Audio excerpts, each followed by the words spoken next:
আজকে আমরা আবারও অনেক সুন্দর একটা জায়গায় যাচ্ছি। কোথায় যাচ্ছি একটু পরে বলবো। প্রথমেই আমরা তো ট্যাক্সিতে সকালবেলা উঠে পড়েছি। এটা হচ্ছে বার্মিংহাম সিটি থেকে প্রায় ট্রেনে যেতে আমাদের 1.5-2 ঘন্টার মতো লাগবে। তো আজকে আমাদের জার্নিটা হবে ট্রেন জার্নি। তো আমরা ট্যাক্সি থেকে নেমেই আমরা দৌড়ানো শুরু করে দিয়েছি, কারণ আমাদের ট্রেনের টাইম খুব কাছাকাছি চলে এসেছিলো। এটা হচ্ছে বার্মিংহাম নিউ স্টেশন। আজকের আমাদের হবে ট্রেন জার্নি। তো আমরা এখানে ট্রেনের টাইমিংগুলো দেখছিলাম, কোন প্ল্যাটফর্ম থেকে আমাদের ট্রেনটা ছাড়বে। তো যাই হোক, আমরা ট্রেনে উঠে পড়েছি এবং ট্রেন ছেড়ে দিয়েছে। তো এইখানে যেহেতু সকালবেলা ছিল, দুই পাশের দৃশ্যটা খুবই মানে নয়ন জুড়ানোর দৃশ্য ছিল। তো হঠাৎ করে হাসিনের অনেক মুড অফ, কারণ হাসিনকে সকালবেলা জোর করে ঘুম থেকে তুলে নিয়ে এসেছি আমরা। তার জন্য হাসিন কোনো কথা বলছিল না, আমার কোলেই বসেছিল পুরো ট্রেন, এবং সে কোনো কথাই বলছিল না, সে শুধু চুপ করে বসেছিল। তা আমিও আর তাকে ডিস্টার্ব করছিলাম না। তো এইখানে আপনার ট্রেনের দুই পাশ দিয়ে সুন্দর, আমাদের দেশে যেমন সুন্দর দৃশ্য দেখা যায়, সরিষা ক্ষেত, ধান ক্ষেত, তো এখানেও ওরকমই একই রকম। তো মনে হচ্ছে যে বাংলাদেশের সরিষা ক্ষেত, আসলেই মনে হয় সরিষা ক্ষেত। আমি দূর থেকে যতটা বুঝতে পেরেছি, হয়তো বা এটা ওদের আর কি নিজস্ব।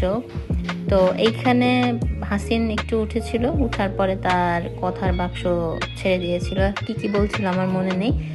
তো আমরা এখানে প্রথম একটা স্টেশনে নেমেছিলাম। তো এখানে ট্রেন অনেকটাই লেট করেছিল।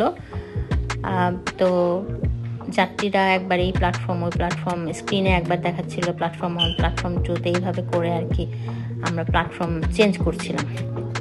তো ফাইনালি আবার ট্রেনে উঠেছি। উঠার পরে তো যাচ্ছিলাম। তো ওই যেই ট্রেন স্টেশনে আমরা দাঁড়িয়েছিলাম সেটারই কিছু ক্লিপ আমি নিয়েছিলাম। ছোট্ট একটা রেল স্টেশন। তো এইখানে আমরা প্রায় সব স্টেশনই সেম, সব স্টেশনেই আপনার সব রকম সুযোগ সুবিধা আছে, কারণ এখানে প্রত্যেকটা সিটিতেই আপনি সব কিছুই পাবেন। মানে প্রত্যেকটা দোকানের বা সুপার স্টোরের একটা করে ব্রাঞ্চ থাকবেই, সেটা যত ছোট সিটি হোক না কেন। ট্রেন স্টেশন থাকবে, বাস স্টপ থাকবে, যাত্রী উঠুক বা নামুক, একটা যাত্রীও যদি দাঁড়িয়ে থাকে সেই বাস স্টপেও বাস থামবে। এখানে আরও কিছু ক্লিপ নিচ্ছিলাম। আকাশটা অনেক পরিষ্কার ছিল, গাছপালা সবুজ, যেহেতু সামার। এখানে সামার মানেই সবুজ, আর উইন্টার মানেই সব কিছু মানে জরাজীর্ণ। আপনি চারিদিকে তাকালেই আপনার মনটা খারাপ হয়ে যাবে উইন্টারে, আর সামারে আপনি যেদিকেই তাকাবেন আপনার মনটা ভালো হয়ে যাবে। তো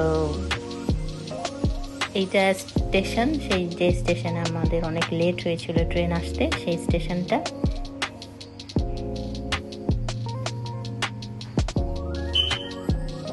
এদিকে এখানে গালিব অনেকক্ষণ ওয়েট করছিল ওখানে, বারবার স্ক্রিনে যে দেখার জন্য যে ট্রেন কখন আসবে। তো আলটিমেটলি ট্রেন অনেকটাই দেরি করে এসেছে। এটাও আর একটা স্টেশন, নেক্সট স্টেশন। এই স্টেশন থেকে আমরা পরের ট্রেনে উঠেছি। এই স্টেশনেও আমাদের অনেকক্ষণ লেট করতে হয়েছে। আসলে এই দিনে কি হয়েছিল, এই দিনে ওদের ট্রেনের লাইনটা কোনো একটা সমস্যার কারণে তারা লাইন ক্লিয়ারেন্স পাচ্ছিল না, যার জন্য প্রত্যেকটা ট্রেনই লেট করেছে। আর এই যে এখানে দেখছেন দুই পাশে লেক বা পুকুর যাই বলি, খুবই সুন্দর, মানে দেখলেই মনটা ভালো হয়ে যায়। তো আমরা যাচ্ছি। তো আমরা ওই ট্রেন থেকে নেমে আবার, এটা হচ্ছে আমরা যখন, আপনাদের তো বলা হয়নি, আমরা যাচ্ছি আসলে ডার্ডল ডোরে। আমি যখন জায়গাটা আপনাদের দেখাবো আপনারা তখন বুঝতে পারবেন। আমাদের মানে স্কুল লাইফ বা কলেজ লাইফে আমাদের প্রায় প্রত্যেকেরই কম্পিউটারের ডেস্কটপ ওয়ালে একটা ছবি থাকতো, এরকম একটা বাঁকা একটা পাথর সমুদ্রের মধ্যে। আমরা সেই জায়গাটাই যাচ্ছি। যারা সচক্ষে দেখেন নাই তারা জিনিসটা মানে দেখার পরে অনুধাবন করতে পারবেন, আর যারা গিয়েছেন তারা তো বুঝতেই পারছেন। তো এটাও সুন্দর রাস্তা, আমার রাস্তা ভিডিও করতে খুব ভালো লাগে, দুই পাশে গাছ। আচ্ছা, এইখানে ট্রেনে যাওয়ার সময় একটা মজার ঘটনা ঘটেছিল, সেটা হচ্ছে রেল লাইনের পাশ দিয়ে কিছু গরু যাচ্ছিল। তো এই জন্য ট্রেন বন্ধ করে বসেছিল প্রায় হাফ অ্যান আওয়ার মতো, যে ইনকেস গরুগুলো যদি কাঁটাতার ভেদ করে যদি লাইনের উপরে উঠে আসে। তো আবার আমাদের ট্রেন ছেড়েছে এবং এখন আমরা অবশ্য গাড়িতে যাচ্ছি, ট্যাক্সিতে করে যাচ্ছি। এই ছোট্ট একটা মানে কি বলবো, কান্ট্রি সাইড, গ্রামের মতোই, খুবই সুন্দর। বাড়ি ঘরগুলো দুপাশ দিয়ে খুবই সুন্দর, খুবই গোছানো সাজানো, রাস্তাগুলো খুবই মানে মনে হয় যেন কেউ কখনো এই রাস্তা দিয়ে যায়নি, মানে এত নিট অ্যান্ড ক্লিন। তো যাই হোক, আমাদের গাড়ি অনেক দ্রুত চলছে, আমরা যাচ্ছি। তো একটু পরেই আমরা নামবো, নেমেই আমরা দেখব সাদা পাথর। এই যে সাদা পাথর, এই পাথরগুলো কিন্তু অনেক সাদা সাদা ধবধবা, কিন্তু মানে আমার ভিডিওতে এতটা সাদা আসেনি। আমাদের কাঙ্ক্ষিত ডেস্টিনেশনে আমরা যাচ্ছি, একটু পরেই দেখব সেই বাঁকা পাথরটা আর সি বিচটা।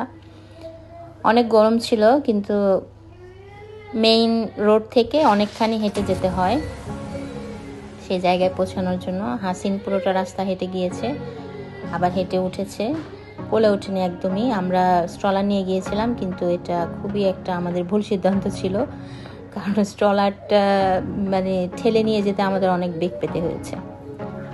তো এই যে অনেক মানুষ গিয়েছিল সেদিন।